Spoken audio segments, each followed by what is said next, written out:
వెంకట్ గారు, ఉదయం నుంచి మనం న్యూస్ లో చూస్తున్నాము, లిక్కర్ స్కామ్ కి సంబంధించి జరుగుతున్న అప్డేట్స్ చూస్తున్నాము. ఇప్పటికే ధనుంజయ రెడ్డి గారు అలానే కృష్ణమోహన్ అరెస్ట్ చేయడం జరిగింది. ఫస్ట్ ఆఫ్ ఆల్, ఈ లిక్కర్ స్కామ్ కి సంబంధించి మీరేం చెప్తారు? మీ అభిప్రాయం ఏంటి? ఒకటి, ఆంధ్రప్రదేశ్ రాష్ట్ర ప్రస్తుత కూటమి ప్రభుత్వం ఈ 11 నెలల కాలంలో YSR Congress party social media కార్యకర్తల నుంచి గ్రామ స్థాయి నాయకుల దగ్గర నుంచి ఏదైతే పై స్థాయిలో ఉన్నటువంటి ఎక్స్ ఎంపీలు, ఎక్స్ ఎమ్మెల్యేలు, ఎక్స్ మినిస్టర్లని ఏ విధంగా అరెస్ట్ చేసిందో దానిలో భాగంగానే కక్ష సాధింపు చర్యలో భాగంగానే ఖచ్చితంగా చూస్తాం. ఎందుకు అంటున్నా అంటే, లిక్కర్కి సంబంధించి జగన్మోహన్ రెడ్డి గారి ప్రభుత్వంలో స్కామ్ జరగటానికి 100% అవకాశమే లేదంట. నేను విత్ ఎవిడెన్స్ మాట్లాడతా. వాళ్ళని ఎవిడెన్స్ ఉంటే ప్రూవ్ చేయమనండి. 164 మంది ఉన్నారు కాబట్టి ఎవరైనా కూడా ఓపెన్ చేయాలని. జగన్మోహన్ రెడ్డి గారి ప్రభుత్వం ఉన్నప్పుడు ప్రభుత్వం మద్యం అమ్మింది, ఎలా స్కామ్ జరిగింది? జగన్మోహన్ రెడ్డి గారు ఉన్నప్పుడు ఒక కొత్త డిస్టిలరీ కూడా తీసుకురాలా, ఎలా స్కామ్ జరిగింది? జగన్మోహన్ రెడ్డి గారి ప్రభుత్వం ఉన్నప్పుడు ఒక కొత్త బ్రాండ్ కూడా తీసుకురాలా, ఎలా స్కామ్ జరిగింది? జగన్మోహన్ రెడ్డి గారు ఉన్నప్పుడు చంద్రబాబు నాయుడు గారు ఉన్న ప్రభుత్వం కంటే 36,000 కోట్ల అదనంగా ఆదాయం వచ్చింది, ఎలా స్కామ్ జరిగింది? జగన్మోహన్ రెడ్డి గారు ఉన్నప్పుడు నాణ్యతకు సంబంధించినటువంటి పరిశీలనకు సంబంధించినటువంటి దాంట్లో ఏదైతే 1,26,083 శాంపిల్స్ ప్రతి సంవత్సరం సేకరణ చేశారు. చంద్రబాబు నాయుడు గారు ఎంటైర్ 5 ఏళ్లలో 96,000 శాంపిల్స్ సేకరణ చేస్తే, జగన్మోహన్ రెడ్డి గారి ప్రభుత్వం ఉన్నప్పుడు మద్యం తాగే వాళ్ళ సంఖ్య 34.9% నుంచి 31.2% తగ్గింది. పురుషుల్లో ఏదైతే మహిళల్లో 0.4%, 0.2% తగ్గింది. ఒక్కటంటే ఒక్క బెల్ట్ షాప్ పెట్టలా, ఒక్కటంటే ఒక పర్మిట్ రూమ్ పెట్టలా. మరి ఎక్కడ స్కామ్ జరిగింది, ఎలా జరిగింది ఎవరన్నా ఉంటే చెప్పమని అడుగుతున్నా. మీరు పెట్టినటువంటి కేసు, ఎవడు పెట్టాడు కేసు? అసలు ఎవడో వై వెంకటేశ్వర శ్రీనివాస్ అంట. ఆ వై వెంకటేశ్వర శ్రీనివాస్ అనేటటువంటి వ్యక్తి సెప్టెంబర్ 9, 2024 ఒక రిజిస్టర్ పోస్ట్ చేశాడు. ఎవరికి? మన ఈవీఎంల ముఖేష్ కుమార్ మీనాకి, రెవెన్యూ అండ్ ఎక్సైజ్ శాఖ ప్రిన్సిపల్ సెక్రటరీగా ఉన్నాడు.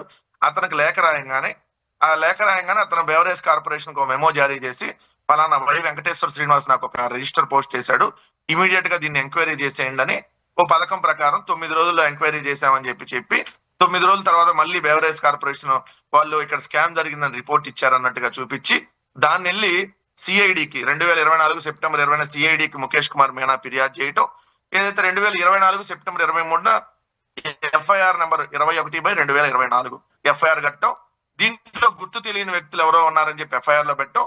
ఇప్పుడు చంద్రబాబు నాయుడు గారికి ఎవరిని అరెస్ట్ చేయాలి అనేటటువంటిది టార్గెట్ పెట్టుకుంటే, ఆ గుర్తున్న మనుషులు ఇప్పుడు వాళ్ళు అనమాట.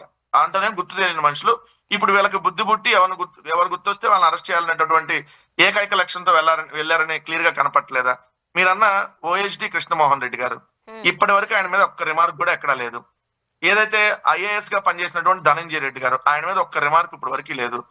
మరి అలాంటి అధికారుల్ని వాళ్ళకేం సంబంధం అసలు లిక్కర్కి సంబంధించి? వాళ్ళు ఇప్పుడు లిక్కర్కి సంబంధించినటువంటి అంటే అసలు వాళ్ళకి సంబంధించినటువంటి అంశం కూడా కాదు కదా. కానీ జగన్మోహన్ రెడ్డి గారికి దగ్గరగా ఉన్నారు, జగన్మోహన్ రెడ్డి గారితో ఉన్నారు కాబట్టి ఇప్పుడు కూడా ధనంజయ రెడ్డి గారు ఆయన రిటైర్ అయిపోయారు ఐఏఎస్ గా. రిటైర్ అయిపోయిన తర్వాత కూడా ఇప్పుడు జగన్మోహన్ రెడ్డి గారికి సన్నిహితంగా ఉంటున్నాడు కాబట్టి ఆయన ఏదో ఒక విధంగా అరెస్ట్ చేయాలి. ఓఎస్డీ గా రాజశేఖర రెడ్డి గారి కుటుంబం దగ్గర నుంచి ఏదైతే జగన్మోహన్ రెడ్డి గారి దాకా కృష్ణమోహన్ రెడ్డి గారు ఉన్నారు కాబట్టి ఆయన అరెస్ట్ చేయాలి. ఏదైతే జగన్మోహన్ రెడ్డి గారికి సంబంధించినటువంటి భారతీయ సిమెంట్స్, ఒకప్పుడు భారతీయ సిమెంట్స్ గా ఆయన ఉండేది, అది విరాట్ అనేటటువంటి కంపెనీకి మెజార్టీ షేర్ ఇచ్చేశారు. ఆ విరాట్ అనేటువంటి కంపెనీకి ఇండియాకి సంబంధించినటువంటి ఆపరేషన్ హెడ్స్ గా ఉన్నటువంటి గోవిందప్ప బాలాజీ, ఆయనకి ఆంధ్రప్రదేశ్ లో మద్యానికి ఏం సంబంధం? ఆయన అరెస్ట్ చేయాలి. లేదు, వాళ్ళకి బుద్ధి ఎవరి మీద పుడితే వాళ్ళ మీద. రేపు పొద్దున స్వర్ణ గారు ఉన్నారని ఎవరన్నా మీ మీద కక్ష ఉంటే, మిమ్మల్ని నా మీద కక్ష ఉంటే నన్ను కూడా దాంట్లో పెట్టి గుర్తు తెలియని వ్యక్తులు మీరు నేను కూడా వచ్చిన ఆశ్చర్యం ఉండదు. ఇది క్లియర్ గా అడుగుతున్నా.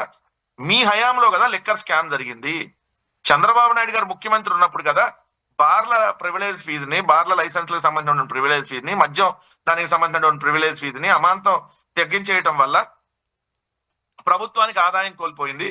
మీరున్నప్పుడు చంద్రబాబు నాయుడు గారి ప్రభుత్వం మొత్తం 14 డిస్టిలరీలు వచ్చినాయి.